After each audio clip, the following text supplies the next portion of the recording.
안녕하세요, 주야TV입니다. 오늘은 원피스 1078화 심층 분석입니다. 영상 바로 시작합니다. 첫 번째 주요 장면은 드디어 밝혀진 키자루의 작전입니다. 1069화에서 아카이누는 키자루가 어떤 작전으로 인해 에그헤드로 출항했다고 했습니다. 그리고 1076화에서 키자루의 지시하에 모인 군함의 숫자가 정산전쟁의 2배가 넘는 대규모 전력 100척이 넘는다고 밝혀졌죠. 이 정도의 전력과 키자루가 행하는 작전이 어떤 작전인지는 밝혀지지 않고 있었는데, 키자루와 군함 100척이 에그헤드로 향한 이유가 1078화에서 밝혀졌습니다. 그 이유는 에그헤드가 오하라의 금지된 연구를 이어받아서 진행하고 있기 때문에 에그헤드를 오하라처럼 지도에서 없애기 위해서, 그리고 오하라에는 없던 전력이 에그헤드에 있기 때문이었죠. 그런데 여기서 주목해볼 건 왜 오로성 제이 가르시아 세턴도 키자루와 함께 에그헤드로 갔을까요? 분명한 건 제이 가르시아 세턴은 밀짚모자 일당이 에그헤드에 있어서 온 건 아닙니다. 1078화에서 아카이누는 제이 가르시아 세턴과 키자루가 출항한 이후에 밀짚모자 일당이 에그헤드에 나타났다는 걸 알고 놀랐죠. 그렇다면 본론으로 돌아와 왜 제이 가르시아 세턴은 굳이 키자루와 함께 에그헤드로 출항했을까요? 키자루와 정상결전 2배에 달하는 군함 100척이 있다면 에그헤드를 멸망시키는 건 그렇게 어려운 일은 아닐 겁니다. 즉, 오로성 세턴이 출동을 한 이유는 에그헤드 멸망 외에 다른 이유가 있다는 겁니다. 저는 제이 가르시아 세턴이 에그헤드에 오는 이유가 두 가지가 있다고 보는데, 첫 번째 이유는 세라핌입니다. 이번 에그헤드 편에서는 세라핌의 강함이 여실히 드러났습니다. 물론 세라핌이 세계 3대 세력의 일각인 왕의 부하 칠무회를 대체해 만들어진 건 맞지만 이 정도로 강력할 거라고는 상상도 못했죠. 실예로 밀짚모자 일당과 베가펑크의 분신들, 그리고 CP0 연합이 세라핌 단 4대를 상대하면서도 애먹고 있는 상황입니다. 그렇습니다. 제이 가르시아 세턴은 세라핌을 조종하기 위해 에그헤드에 갔을 거라는 거죠. 현재 세라핌을 조종할 수 있는 위권 순위가 있는데 가장 높은 순위는 베가펑크도 아닌 오로성입니다. 즉, 엄청난 전력의 세라핌을 패소하기 위해 오로성이 키자루와 함께 갔다는 겁니다. 세턴이 키자루와 함께 에그헤드로 간 두 번째 이유는 거대 철 거인입니다. 이 이유는 1073화 심층분석에서도 설명한 적이 있는데, 900년 전 만들어진 이 거대 철의 거인은 200년 정도 전에 성지 마리주아를 덮쳤습니다. 목적은 알 수 없으나 에너지 부족으로 피해는 없었죠. 다만 너무나도 차이나는 과학력에 세계는 크게 놀랐다고 합니다. 너무나도 차이나는 과학력에 크게 놀랐다는 이야기는 당시 이 거인을 상대하기에는 거인이 너무 강했다는 겁니다.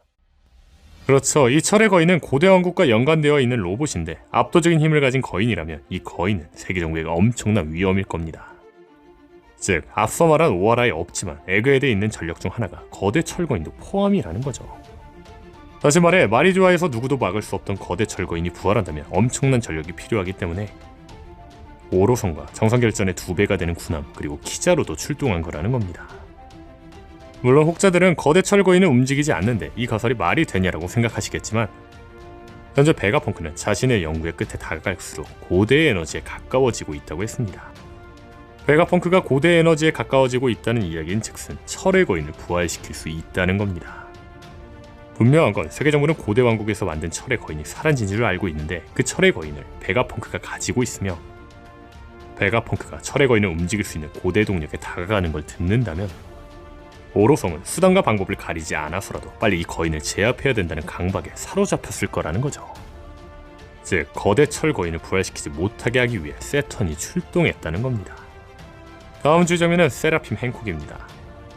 사실 이 부분을 주요 장면으로 뽑은 이유는 세라핌의 표정이 샹크스의 현상금 사진과 너무 표정이 비슷하다는 겁니다. 물론 큰 의미는 아니겠지만 재미있는 포인트가 아닐까 싶네요. 다음 주요 장면은 외골격을 강화하며 징베의 공격을 막아내는 상디입니다. 정확한 비교가 될진 모르겠지만 징베의 공격은 강철 풍선 빅맘을 밀어낼 정도의 공격입니다. 세라핌 징베의 공격 역시 징베 못지 않을 텐데 이 공격을 아무렇지 않게 막아내는 상디 엄청나네요. 다음 주요 장면은 세라핌을 공격하려는 루피, 루치, 조로, 카쿠입니다. 조로는 1077화에서 와노쿠니 편에서 킹과 싸운 기억으로 루나리아 죽은 불이 사라질 때 내구성이 약해진다라는 걸 알고 있었습니다. 그렇다면 세라핌은 언제 불이 사라지는 걸까요? 현재 세라핌들은 그린블러드의 힘을 사용할 때 불이 사라지는 걸로 보입니다. 즉, 세라핌이 악마의 능력을 사용할 때 불이 사라지고 있다는 거죠. 아마 이 부분을 루피 일행이 눈치챈다면 세라핌을 제압할 수 있지 않을까요? 다음 주 장면은 드디어 등장한 배신자의 정체입니다. 요크가 욕망을 담당하는 만큼 유일한 베가펑크와 천룡인이 되고 싶어 배신을 한 거였군요. 그렇다면 여기서 생각해볼 건 CCTV에 등장한 실루엣은 누구일까요? 아마 요크가 주종하고 있는 세라핌 티치가 아닐까 싶네요. 다음 주장면은 이번 화의 하이라이트, 에그헤드 사건의 결말입니다.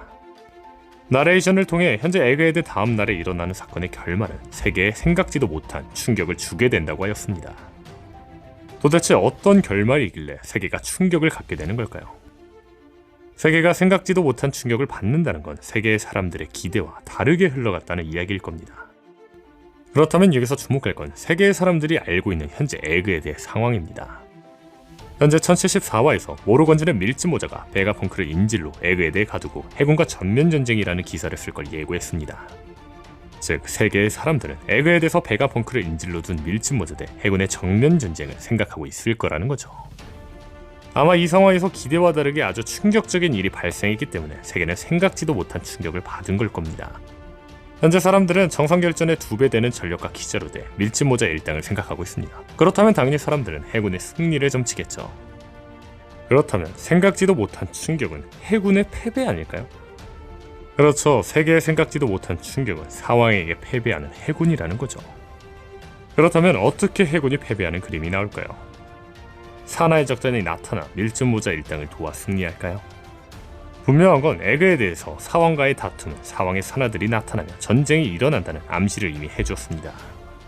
즉 모로건지의 기사가 공표된다면 루피의 산하는 루피를 위해 에그헤드에 올 가능성은 충분합니다. 그렇다면 사나이 적단이 나타나 밀짚모자의 적단과 함께 기자로 오로성, 세라핌, 군함 100척을 이기는 그림이 나오며 세계는 충격을 받는 걸까요? 다만 저는 사나이 적단이 등장해 승리한다고 생각하지 않습니다. 사나이 적단이 등장한다고 기자로 세라핌, 해군 군함 100척 그리고 오로성을 이기기에는 애매하죠. 그렇다면 여기서 주목할 건 사건의 결말이 다음 날에 맞이했다는 겁니다. 만약 제 가설대로 사건의 결과가 전쟁의 결과인데 사왕산하 vs 해군 기자로 오로성의 전투가 하루 만에 끝난다는 건 뭔가 애매합니다. 하루 만에 이 전투가 끝난다는 건 누군가 압도적으로 이겨야 된다는 건데 이 두 전력이 누군가 압도적이라고 하기에는 말이 안 되죠. 다만 밀짚모자 적단이 해군을 압도적으로 하루 만에 이길 수 있는 한 가지 가능성이 있습니다. 그건 바로 엄청난 강자가 밀짚모자 일당을 돕는 거죠. 그 강자는 바로 앞서 말한 거대 철 거인이 아닐까 생각이 듭니다. 분명한 건 마리조아를 공포에 빠뜨린 거대 철 거인이 나타난다면 해군이 물러나는 그림은 충분히 가능합니다. 현재 베가펑크가 철 거인을 부활시킬 떡밥을 이야기한 만큼 철 거인이 부활할 가능성은 충분하죠. 또한 여기서 뇌피셜을 잠시 이야기하자면 1077화 심층분석에서도 말했지만 크로스 길드는 루피랭의 변수를 만들 포인트이기 때문에 오다쌤이 만들었다고 생각합니다. 현재 크로스 길드 떡밥이 원피스 영화에 나온 칠무의 모습이라 생각하는데 이 모습에 도플라밍고도 있던 만큼 도플라밍고 영희 떡밥을 위해서라도 오다쌤이 크로스 길드를 임펠다운으로 보내는 상황은 분명히 나올 거라고 보는데 그 상황이 거대 철거인을 해군이 제대로 제압 못하는 상황에서 임펠다운의 크로스 길드가 침입했다는 소식을 듣는 거 아닐까요? 즉 키자루와 해군 군함 100척은 철거인에 막히는 상황에서 크로스 길드가 임펠다운을 습격했다는 소식을 듣고 어쩔 수 없이 후퇴하게 되고 세계 사람들은 키자루가 이끄는 군함 100척이 밀짚모자 일당을 상대로 못 이기고 후퇴했다는 충격적인 소식을 듣는 거죠.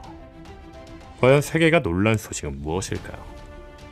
오늘 영상은 여기까지입니다. 시청해주셔서 감사합니다.